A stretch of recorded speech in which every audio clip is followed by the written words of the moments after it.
মশা, মশা, মশা।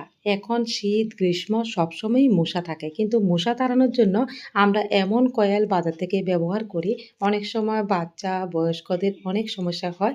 তো আজকে আমি এমন এক পদ্ধতি দেখাবো, একদম প্রাকৃতিক উপায়ে আপনাকে তো মশা, মাছি সবকিছু দূর করতে পারি। তো বন্ধুরা এখন তো বর্ষাকাল আর চারিদিকে যে অবস্থা শুধু মশা আর মশা। আর বাজার থেকে এত কয়েল কেনার পরও কিন্তু মশা কোনো ক্রমে কমছে না।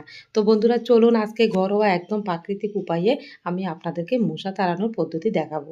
এই দেখুন, তো আমি বানিয়ে নিলাম, তো ভাবলাম না আপনাদের সাথেও শেয়ার করি। একদম দুর্দান্ত, একদম উপকারী একটা মশার তাড়ানোর একটা ভালো একটা উপায়। চলুন, যখন আমরা চা করি চা পাতাগুলো ফেলে দিই, তো চা পাতার মধ্যে আমি আজকে কি দিলাম সেটা আপনাদের সাথে শেয়ার করছি, শুধুমাত্র পুরো ভিডিওটা দেখতে হবে।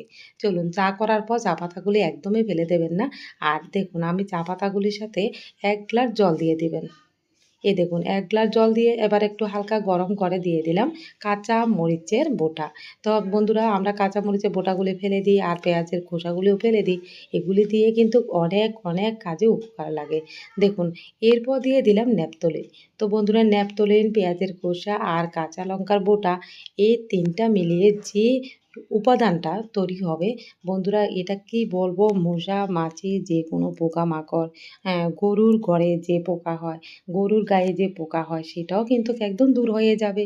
অনেক সময় মুরগির পোকাও হয়ে যায়। আপনারা কিন্তু মুরগির গায়েও এগুলি দিতে পারেন। চলুন, ছেঁকে নেওয়ার পর ৫ থেকে ১০ মিনিট কিন্তু সিদ্ধ করে আমি ভালোভাবে একটা ছাঁকনি দিয়ে একদম ছেঁকে নিয়েছি। এরপর একটা বোতলের মুখে আমি ছিদ্র করে নিলাম। তো আপনাদের বাড়িতে যদি স্প্রে বোতল থাকে এটা করতে হবে না। স্প্রে বোতলের সাহায্যে আপনারা এটা করতে পারেন। এই দেখুন একদম গরম, গরম হালকা আমি ঢুকিয়ে নিয়েছি। তো বন্ধুরা দেখুন, এত সহজ পদ্ধতিতে বাড়িতে বানিয়ে যদি আমরা মশা, মাছি, পোকামাকড় দূর করতে পারি, তাহলে আর কেনার উপায় কি? কেন, মানে কেনা তো আর লাগবে না। চলুন বন্ধুরা, এটা কোন, কোন জায়গাতে আমরা দেব? তো ঘরের মধ্যে আনাজ-কোনাজ, অনেক সময় বাথরুমে, যেকোনো জায়গাতে মশার উপদ্রবের জন্য ঘরে বসা একদমই কি বলবো, একদমই বসা যায় না।